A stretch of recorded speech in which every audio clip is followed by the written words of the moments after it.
자, 그리스도인이란 어떤 존재일까요?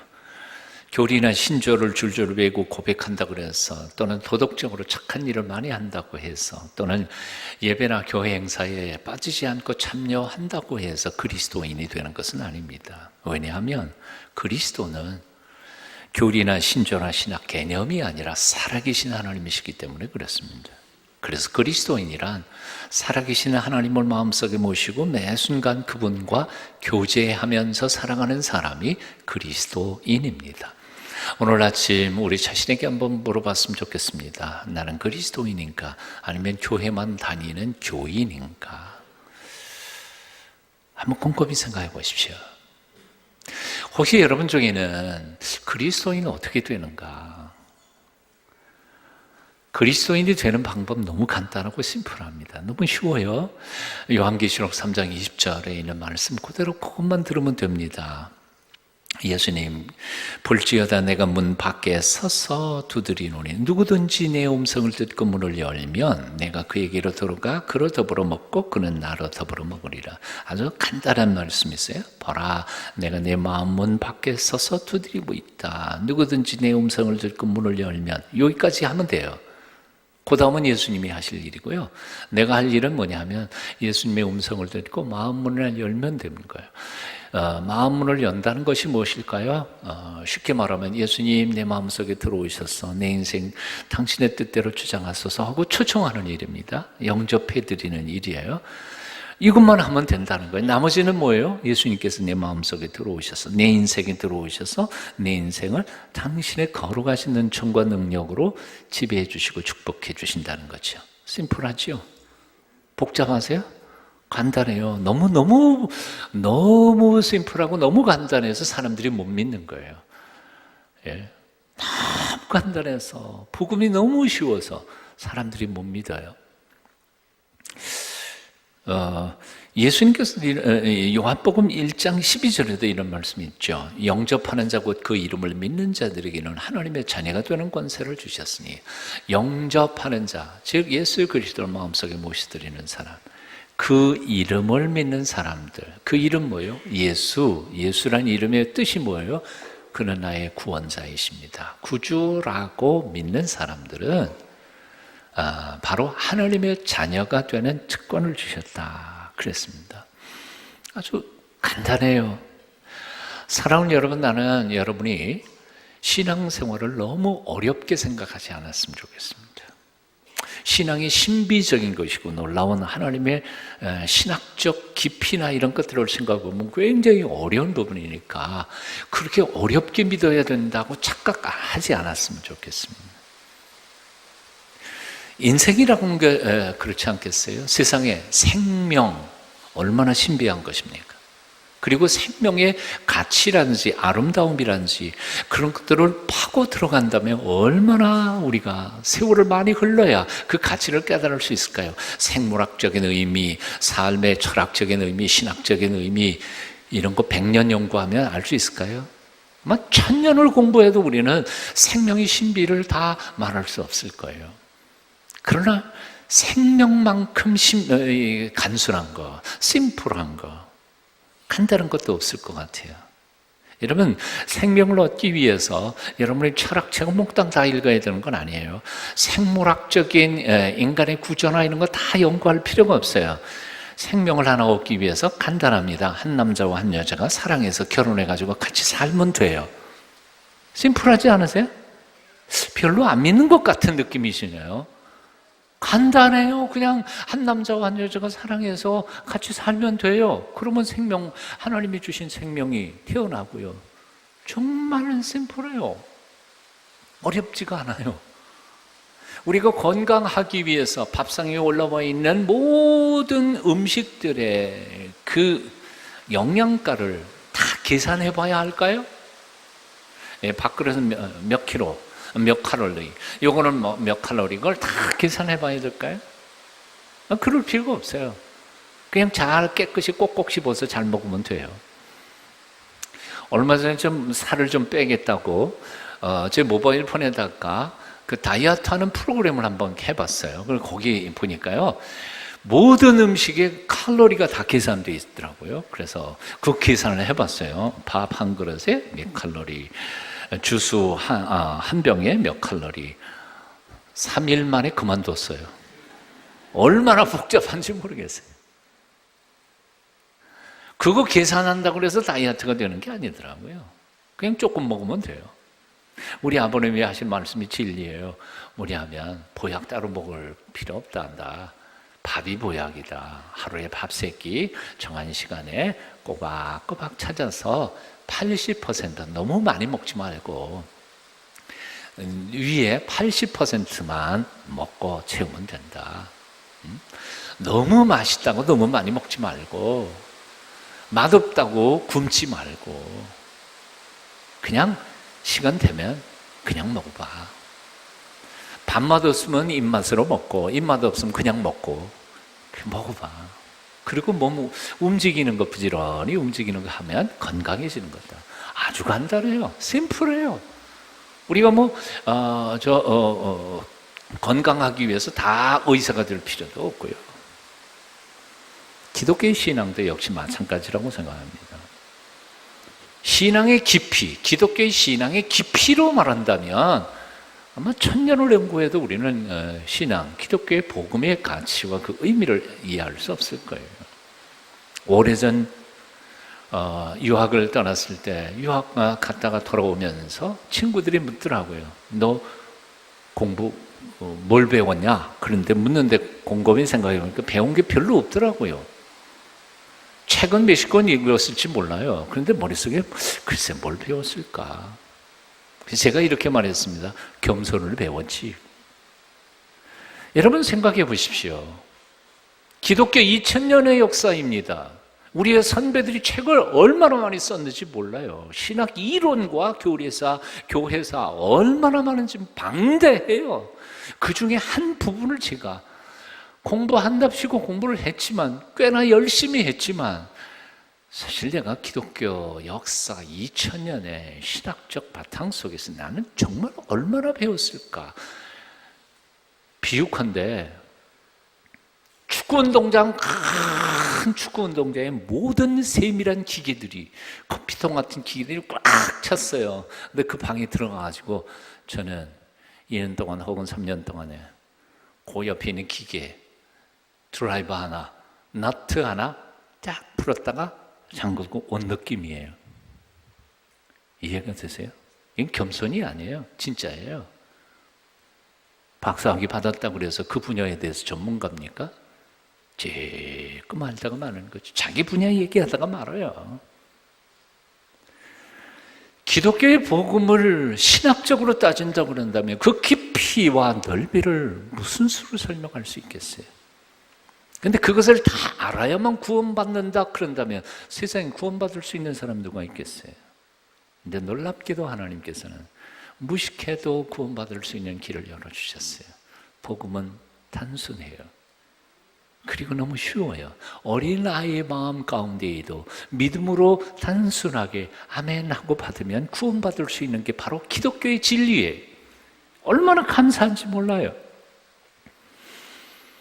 오래전에 통합교육을 교회 안에서 했습니다. 시작할 때 제일 반대했던 분들이 누군지 아세요? 교육학 전공했고 신학을 전공했던 우리 부교육자들 그리고 전도사님들이셨어요. 제일 먼저 저한테 반론을 펴는 게 뭐냐 하면 이런 거예요. 목사님 학교 선생님 하셔서 잘 아시겠지만 중학교 1학년하고 고3하고 앉혀놓으면 어른하고 애인데 그걸 똑같이 앉혀놓고 설교를 하라 하시니 정말 황당합니다. 황당할 거예요. 그죠? 중학교 1학년짜리하고 고3짜리 앞에 놓고 함께 예배하면서 설교 굉장히 어려울 거예요. 초점을 어디에다가 맞출까요? 초점 맞출 필요 없어. 초등학교 1학년부터 초등학교 6학년까지 한꺼번에 예배 드리는데 설교를 어떻게 해야 돼요? 그래서 제가 뭐라 그랬는지 아세요? 나는 예배 시간에 각야 거겨 한글도 모르는 할머니하고 박사학위 받으신 대학 교수님하고 같이 설교한단다? 그 얘기 무슨 얘기죠? 복음은 쉬워야 된다는 거예요. 하물며 애들 앞에 복음을 왜 그렇게 어렵게 얘기해요? 심플한 것이에요. 믿을 수 있는 것이에요. 그러므로 사랑하는 여러분, 오늘 복음이 요한계시록 3장 20절, 요한복음 1장 12절이 너무 심플하다고, 세상에 이렇게 해가지고 예수 믿을 거면 다 구원받겠네, 그렇게 너무 단순하다고 못 믿는 사람 되시면 안 될 것 같아요. 오늘 그냥 믿으세요. 마음 문을 여시고요, 예수 그리스도를 내 마음속에 초청해드리고요, 하나님, 이 단순한 심플한 복음, 구원의 길을 우리 제 앞에 열어주시니 감사합니다. 눈은 보이지 않지만, 귀에도 아무것도 들리지 않지만, 하나님 내 인생 가운데 오셔서 이제 나의 인생의 주인이 되시고 내 남은 평생 나의 아버지로 내 인생 선한 길로, 말씀의 길로 인도해 주십시오. 요청하십시오. 그럴 때 하나님께서 우리 인생 가운데 들어오셔서 우리를 인도해 주실 줄로 믿습니다. 너무 어려우세요? 어렵지 않잖아요. 자, 그런데 두 번째 주제로 넘어가면 조금 어려워져요. 그게 뭔고 하니, 자, 내가 예수님을 마음속에 초청을 했는데 예수님이 오셨는지 안 오셨는지 잘 모르겠다는 거예요. 이걸 뭘로 확신하냐 하는 거예요. 내가 구원 받았냐 못 받았냐, 내가 30년 40년 평생 예수 믿었는데 내가 오늘 밤 죽으면 천당 갈 수 있을까 없을까, 무엇으로 어떻게 확신할 수 있겠느냐 하는 거예요. 바로 전도 폭발의 첫 번째 질문이 있죠. 제가 23년 전에 맨 처음 교회에 와가지고 부임하면서 어느 권사님한테 이렇게 물었어요. 권사님, 오늘 밤 세상 떠나시면 천국 가실 확신이 있으세요? 그랬더니 그 권사님 누구라고 밝히지 않겠어요. 그 권사님 뭐라고 대답했는지 아세요? 그걸 어떻게 알아요? 죽어봐야 알지. 그걸 어떻게 알아요? 죽어봐야 알지. 근데 동의하시죠? 동의하는 사람 제법 있을 거예요. 왜요? 나는 오늘 밤 죽어도 천국 가, 그렇게 말하는 사람 보면 저거 교만하다고 생각해요. 저건 뭔데 저렇게 확신 가운데 있어? 그렇게 확신할 수 있는 사람은 세상에 어디 있어? 교만한 사람같이 느껴져요. 근데 거꾸로 놓고 한번 생각해 보세요. 여러분 어떠실까요? 만일 신앙생활하는 거, 예수 믿는 게 정말 50대 50의 확률로 잘하면 천국 가고 잘못하면 지옥 가고 50대 50의 확률로 우리가 신앙생활을 하고 있다면 여러분 그 길 얼마나 불안할까요? 여러분 불안하지 않으세요? 내가 지금부터 잘 믿으면 천국 가고 잘 믿다가 삐딱하면 지옥 갈 수도 있다. 신앙생활 너무 불안하지 않을까요? 비유를 한번 들어볼까요? 나는 지금 부산 가야 되는데 기차를 딱 탔어요. 근데 그 기차가 부산으로 갈지 광주로 갈지 잘 몰라요. 그 기차를 탄 게 좋은 선택이에요? 정신 나간 거지. 어디로 가는지 모르고 아무 기차를 타고 나는 부산 가고 싶어, 그것처럼 어리석은 일이 어디 있겠어요. 밥상에 밥이 올라왔습니다. 밥에 독이 들어가 있을 확률 50%, 없을 확률 50%예요. 그 밥 잡수시겠어요? 그걸 왜 먹어요? 정신 나갔지. 즉 다시 말하면 구원이라고 하는 것, 신앙생활이라는 게 50대 50의 확률에 아직도 확실하지 않은 그 길을 가는 것이라고 한다면 사도 바울의 표현처럼 우리가 세상에서 가장 불쌍한 자다. 불쌍한 자예요. 불쌍한 사람들이에요. 뭐하러 이 비 억수같이 쏟아지는데 오늘 여기 와 앉아요. 그냥 집에서 저 TV나 탁 하고 피라한데 에어컨 틀어놓고 그냥 푹 쉬지. 내가 이렇게 열심히 신앙생활했는데 정작 죽은 다음에 보니까 지옥이야. 그처럼 불행한 일이 어디 있어요?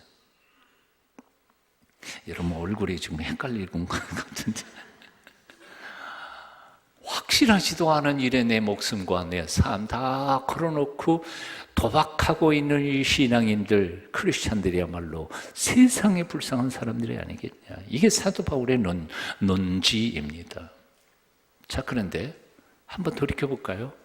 성경은 뭐라고 말합니까? 그리고 지난 2000년 동안에 우리의 신앙의 선배들은 어떤 모습으로 신앙생활을 했습니까? 절반인가요? 아니요. 확실했습니다.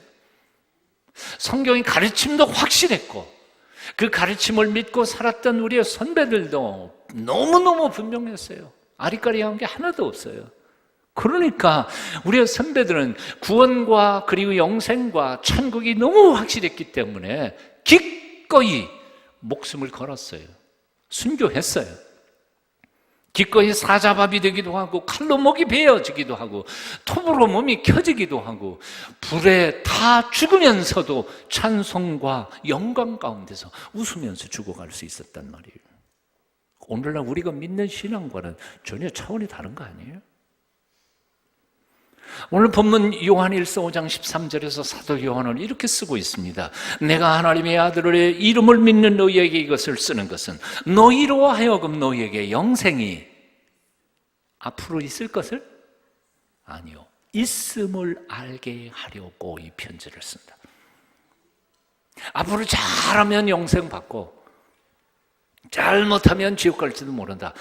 그게 아니고 너희에게 영생이 지금 있다는 사실을 확인하도록 확신하게 하려고 이 편지 요한일서를 썼다는 겁니다. 여기에 영생이라는 단어가 굉장히 중요한 의미가 숨어 있습니다. 영생, eternal life. 이 영생이라는 말은 우리는 흔히 영원히 죽지 않고 사는 것만 영생이라고 착각하는데요. 아니요, 그것도 물론 영생입니다. 하지만 어떤 의미에서는요, 죄인도 다 영생해요. 지옥에서 영원히 살잖아요. 안 그래요? 천국에서 영원히 사는 거, 지옥에서 영원히 사는 거 다 영생해요. 하지 않는 영혼이 없어요. 그 지옥에서 영원히 사는 것을 우리는 영원히 죽는다는 거고 심판고. 그러니까 성경에서 말하는 영생이라는 단어는 굉장히 중요한 의미를 가지고 있습니다. 영원하신 하나님과 더불어 영적 차원에서 새로운 찰나적인 목숨 걸고 살지 않고 영원한 비전과 꿈과 하나님이 주시는 그 능력 안에서 살아가는 차원이 다른 인생을 산다는 거예요. 예수 믿는 사람이 안 믿는 사람하고 좀 차원이 달라야 되지 않아요? 생각하는 것도 사는 삶의 모습도 달라지는 거 아니에요? 달라졌거든요. 그리고 다르게 살았고요. 똑같으면 뭐하러 예수 믿어요? 자, 이제 다시 한번 질문을 해보고 싶습니다. 사도 요한은 이 글을 누구에게 편지를 썼다고요? 성경에서 대답을 하세요. 말로 하지 말고. 사도 요한은 이 편지를 누구에게 썼어요? 하나님의 아들의 이름을 믿는 자들에게 이 편지를 썼어요. 질문할게요. 여러분, 하나님의 아들의 이름을 믿으십니까?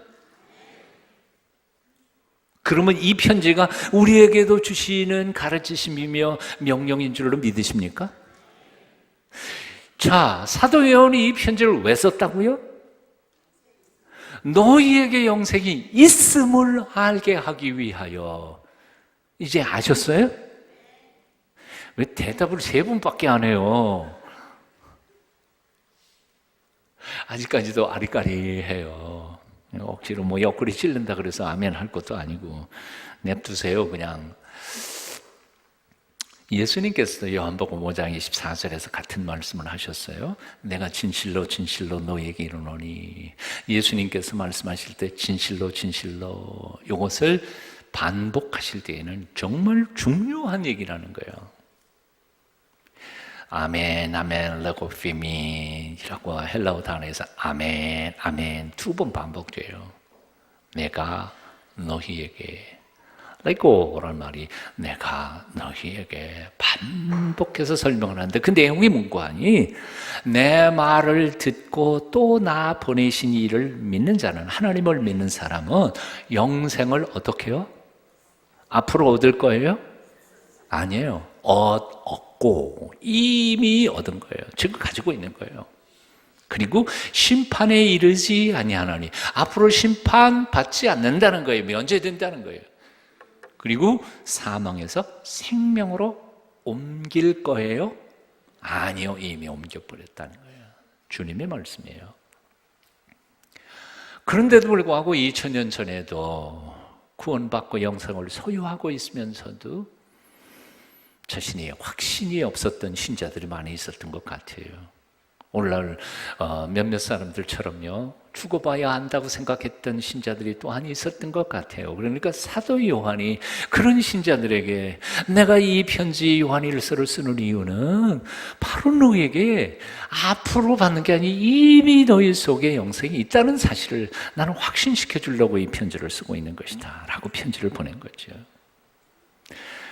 오늘 아침 사도 요한의 이 간곡한 편지 깊이 묵상하시면서 나는 여러분들의 마음 가운데 이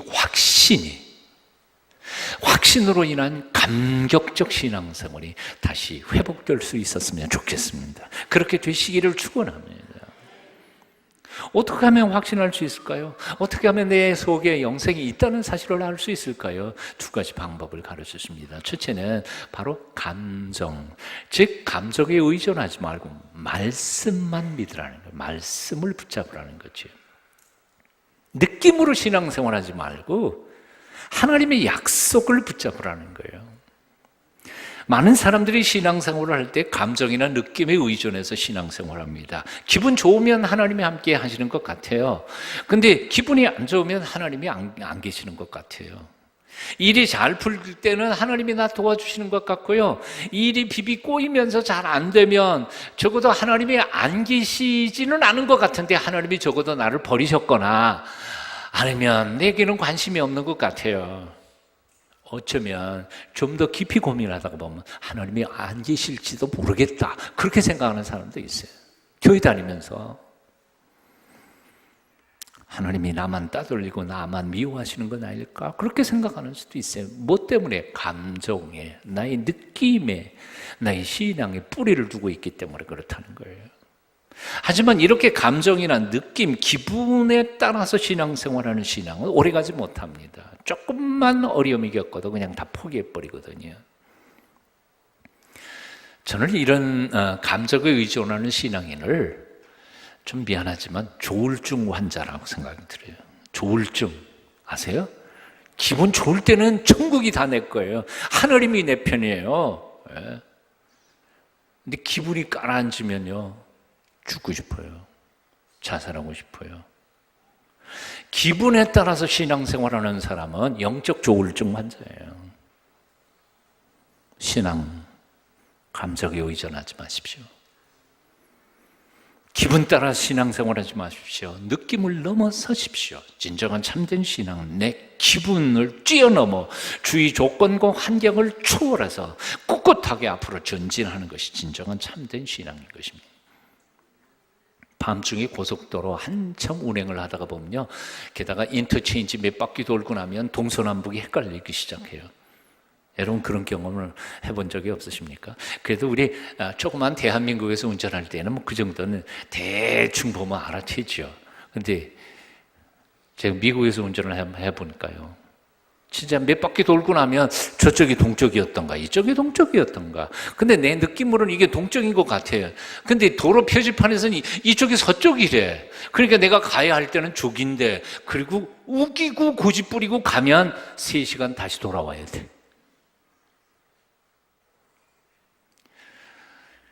그 공군 장군 출신 어떤 장로님한테 들은 얘기입니다. 전투기 조종사들이 야간 비행을 하다가 보면 몇 바퀴 돌고 나면 저기가 하늘인지 여기가 하늘인지 헷갈릴 때가 있다는 거예요. 사람이 돌려면. 그래서 하늘로 올라간다고 기술을 올렸는데 땅으로 쳐박는 일들이 제법 있다는 거예요. 가끔씩 보도되는 일 중에 기기 고장도 아니고 조종사도 실력 있는 조종사인데 사고 난 경우들이 가끔씩 그런 일들이 있다는 거예요. 그래서 조종사들에게 강조하는 게 뭐냐면 네 느낌 믿지 마라. 계기판 믿어. 내 느낌에는 저기가 하늘인 것 같지만 계기판에 저기가 땅이다. 그러면 다시 뒤집어서 가야 돼. 그렇지 않으면 죽어. 기분대로 살다가 보면 죽는다는 거예요. 신앙도 마찬가지입니다. 기분 따라 믿지 마십시오. 내 기분에는 죽을 것 같아도 하나님이 이게 사는 길이란다 그러시면 예, 사는 길인 줄 믿습니다. 아멘. 그러고 가자는 거예요. 그리고 행복하고 기뻐하라는 거예요. 오늘 본문 9절에서 만일 우리가 사람들의 증언을 받을진대 하나님의 증거는 더욱 크도다 그렇게 말씀하고 있어요. 사람들의 얘기도 세 사람 이상 모여가지고 증언하면 법적 증거에 채택될 수 있는데 하물며 하나님께서 말씀하시는 증거를 너 못 믿겠냐 하는 거예요. 믿으라는 거예요. 제발 믿어달라고. D.L. 무디 선생이 부흥회를 하고 있었습니다. 젊은이들도 막 몰려왔고 수많은 사람들이 와서 그 집회에 참석했습니다. 그런데 한 청년이 집회 참석하고는 아무리 해도 구원의 확신이 없었습니다. 그래서 예배 끝난 다음에 무디를 찾아갔습니다. 선생님, 저는 구원의 확신이 없습니다. 그랬더니 무디가 이렇게 물었습니다. 예수 그리스도를 믿는가? 예, 믿습니다. 믿기는 믿는데 자신이 없습니다. 그래, 그러면 성경 한번 읽어보자. 요한복음 5장 24절 아까 읽은 거 요한복음 5장 24절을 펴서 읽어보라고 그랬습니다. 학생이 읽었습니다. 내가 진실로 진실로 너에게 이르노니 내 말을 듣고 또 나 보내신 이를 믿는 자는 영생을 얻었고 심판에 이르지 아니하는 사망에서 생명으로 옮겼느니라. 무디가 물었습니다. 예수님의 말씀이다 이거. 이 예수님이 하신 말씀을 믿니? 예, 믿습니다. 그럼 다시 묻는다. 그럼 내 속에 영생이 있니? 글쎄 그걸 잘 모르겠다니까요. 그러니까 무디가 다시 그럼 성경 한 번 더 읽어보자. 다시 한 번 더 크게 본문을 읽어봐라. 예, 내가 진실로 진실로 너희에게 이르노니 내 말을 믿고 또 나 보내신 이를 믿는 자는 영생을 얻었고 심판이 이르지 아니하나니 사망에서 생명으로 옮겼느니라. 아멘. 자, 무디가 다시 물었습니다. 이 예수님의 말씀이 진실인 줄 믿냐? 예, 믿습니다. 아까 제가 말씀드렸잖아요. 믿는다고요.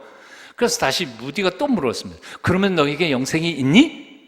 글쎄 그걸 잘 모르겠다니까요. 무디가 버럭 화를 내면서 이렇게 말했다는 겁니다. 야 임마, 네가 뭔데 감히 하나님의 말씀을 무시해. 하나님이 믿는 자에게 영생이 있다 그러면 있는 거지. 왜 군소리가 그렇게 많어? 그 벼락같이 소리를 치르는 무디 선생님 말을 듣고는 이 학생이 깜짝 놀라가지고 그러면 제게 영생이 있단 말입니까? 그 순간 이 학생의 머릿속에 스쳐 지나가는 생각이 있었습니다. 번개같이. 지금까지 자기가 하나님의 말씀을 읽기는 읽고 믿는다 말했지만 사실은 그 예수님의 말씀을 믿지 않았다는 사실을 깨달은 겁니다. 그러면 심각하게 자기 자신의 믿음을 돌아봤습니다. 정말 내가 하나님 말씀을 믿은 건가? 믿었던 것인가? 믿었다면 왜 이렇게 불안한가? 그리고 고민하다가 신학교를 갑니다. 신학교를 졸업해서 목사가 됩니다. 그리고 바로 D.L. 무디가 은퇴할 때 그 교회 후임 목사가 됩니다. 월버 체프맨이라고 하는 사람이 이야기입니다. 사랑하는 여러분, 느낌, 기분, 감정 믿지 마십시오. 아무리 좋은 감정이라도 그것은 감정일 뿐이에요. 아무리 어둡고 그리고 절박하더라도 그것도 역시 감정이에요. 하나님의 말씀을 든든히 붙잡고 내 감정은 아닐지라도 주께서 약속하신 거면 아멘 하고 담대히 하시라는 겁니다. 두 번째로 확신하며 감격하면서 살라는 것입니다. 세상에 세 종류의 신앙인들이 있다고 합니다. 첫째, 못 받고도 받은 줄 알고 태평한 사람들. 솔직히 손 들어보십시오. 혹시 두 번째는 분명히 받고도 못 받은 줄 알고 불안해하는 신앙인들. 세 번째는 받고 받은 줄 알고 확신 가운데 기뻐하며 감격하면서 살아가는 신앙인들. 세 중에 답을 정해 보십시오. 여러분 어떤 사람입니까? 아직까지도 확실하지 않으십니까? 오늘 예수 그리스도를 마음속에 모셔드리십시오. 그분의 말씀을 믿고 말이죠.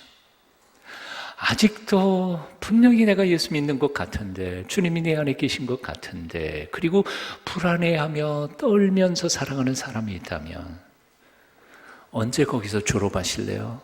졸업하십시오. 그리고 나의 사랑의 아버지 하나님, 그분을 바라보면서 용기 담력 회복하시고 당당하게 살아가실 수 있도록 하나님 앞에 나아가십시오. 천지를 창조하신 하나님, 인생의 생사화복을 주장하시는 하나님을 아버지라고 부르면서도 언제까지 그렇게 근심하고 걱정하면서 사실랍니까? 그리스도인의 삶은 50대 50의 확률 게임이 아닙니다.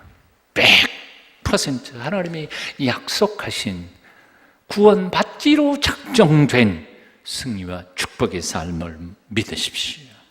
물론 그렇다고 해서 세상 일이 내 마음대로 내 뜻대로 다 된다는 말 아닙니다. 아니, 그것과는 거꾸로 하나님은 내가 세운 계획보다 더 놀라운 계획을 나를 위하여 가지고 계시고 그 계획을 실천하고 계시는 사랑의 아버지시라는 사실이죠. 별로 그렇게 오래 살지는 못했지만 제 신앙을 이렇게 삶을 돌이켜보면 제가 계획했던 것보다 하나님은 더 넘치도록 내 생애의 복을 주셨던 분입니다. 저는 고3 때 우리 아버지 어머니 더 이상 돈 버실 수 없는 연로하신 상태였습니다. 그래서 저는 대학을 포기하겠다. 그리고 공무원 시험을 봐가지고 봉급받아서 우리 부모님 복양하겠다. 제 계획은 그런 것이었습니다. 근데 우리 아버님이 얼마나, 아버님도 자존심이 좀 강하신 분이거든요. 저를 붙잡아 놓고 이렇게 말씀하시더라고요. 야, 애비가 시퍼렇게 살았는데 네 등록금 하나 못 떼주겠냐? 그래 꾸중을 단단히 먹고는 나와서 그래도 대학 등록금, 대학에 갔습니다. 물론 등록금 한 푼도 못 떼주셨지만 그러나 아버님께 순종하고 하나님께서 이 길이라면 간다. 그래서 수업료 면제, 기성회비 면제 해가지고 대학 4년 동안 오히려 고등학교 3년 동안 들어갔던 돈보다 더 적게 들어간 하나님의 계획이었어요. 제 계획은 그런 거 없었어요. 나는 공무원 시험 봐가지고 우리 부모님 복양할 계획이었어요. 고등학교 선생할 때였습니다. 하나님이 저를 보고 대책도 없이 신학교 가라 명령하셨습니다. 가면 다음 달 생활비가 없는 상태입니다. 어떻게 해요? 네, 하나님의 명령에 순종하기로 작정했습니다. 3년 동안 굶어 죽지 않았습니다. 지금까지 살아온 생애를 가만히 생각해 보면 내 계획보다 내 꿈보다 더 위대하게 이루어 주시는 하나님이 너무너무 고맙고 감사해요. 나는 요즘 예레미야서 29장 11절 말씀이 얼마나 새록새록 가슴에 맺히는지 몰라요. 너희를 향한 나의 생각을 아노니 평안이요 재앙이 아니라. 아멘 좀 하십시오. 너희를 향하는 내 생각을 내가 아노니 평안이요 재앙이 아니라. 내가 너 지금 골탕 먹이는 거 같지? 그렇지만 아니야. 이 고난과 역경을 다 통과한 후에 내가 너를 통하여 큰일 하기를 원해서 지금 훈련시키고 있는 것이란다. 너희를 향한 나의 생각을 내가 아나니 평안이요 재앙이 아니니라. 너희에게 미래와 희망을 주는 것이니라. 어린 시절 사랑도 희망도 없이 비참한 삶을 살았던 꼬마가 있었습니다. 아버지는 알코올 중독자.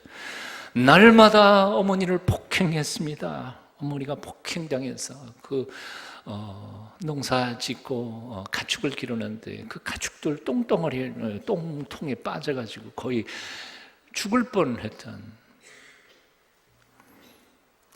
아버지가 어머니를 그렇게 폭행하는 것을 보면서 내가 커서 힘만 세지면 저놈 아버지 내가 반드시 죽여버리겠다 맹세하면서 자라던 아이였습니다.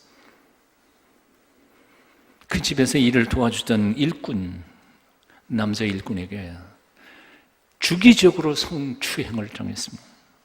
그러면서 살아남아야 했습니다. 부모님께 그 얘기를 고백했는데 부모님 그 사람은 그럴 사람이 아니다 믿어주지도 않았습니다.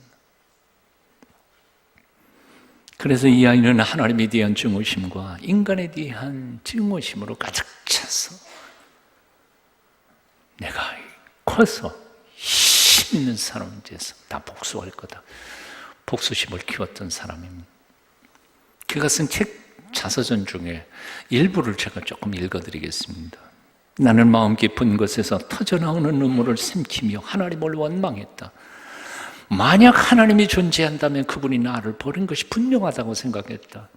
만일 그때 하나님이 내 앞에 계셨다면 나는 젖먹던 힘까지 내어 하나님께 덤벼들었을 것이다.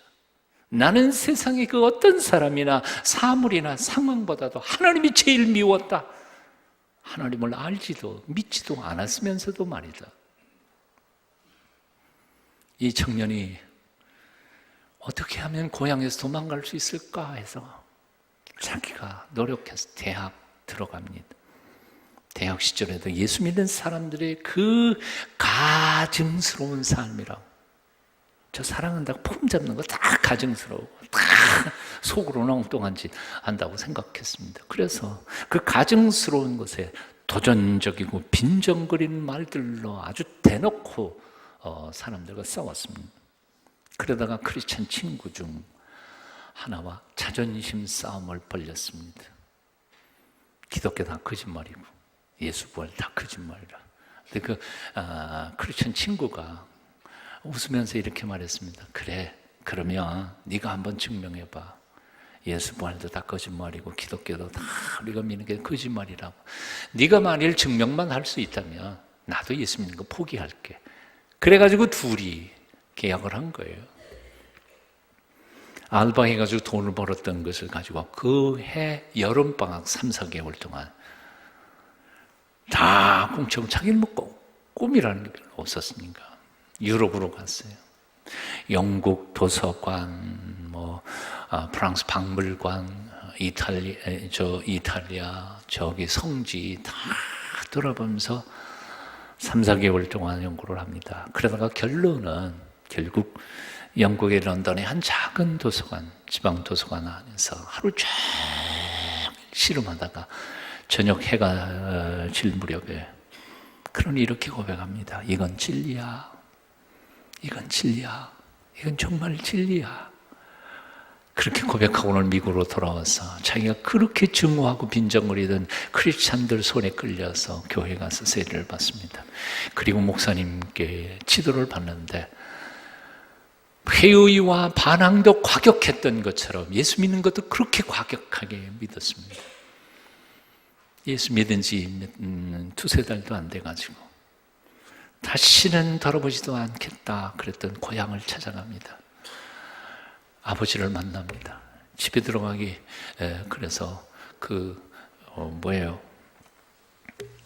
커피숍 비슷한 빵집에서 아버지 나오라고 그러고 앉혀놓고 한참 쳐다보다가 이렇게 말합니다. 아버지 사랑합니다. 자기 입에서 어떻게 그게 나왔는지 모르겠다는 거예요. 그 얘기를 듣는 순간 아버지는 기겁을 하고 놀란 겁니다. 얘가 어렸을 때부터 자기 죽여버리겠다고 소리치던 악을 쓰고 갔던 아이가 와가지고 그 얘기를 하니까 대답을 못하고 한참 동안 어안이벙벙해서 쳐다보는 아버지가 나 같은 애비를 어떻게 사랑할 수 있단 말이냐.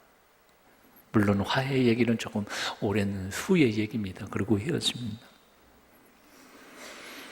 그리고 몇 달 후에 또다시 자기에게 정기적으로 성폭행했던 그 남자를 수소문해가지고 주소를 찾아내서 찾아갑니다. 그리고 이렇게 말합니다. 저 몇 달 전에 예수 믿었습니다.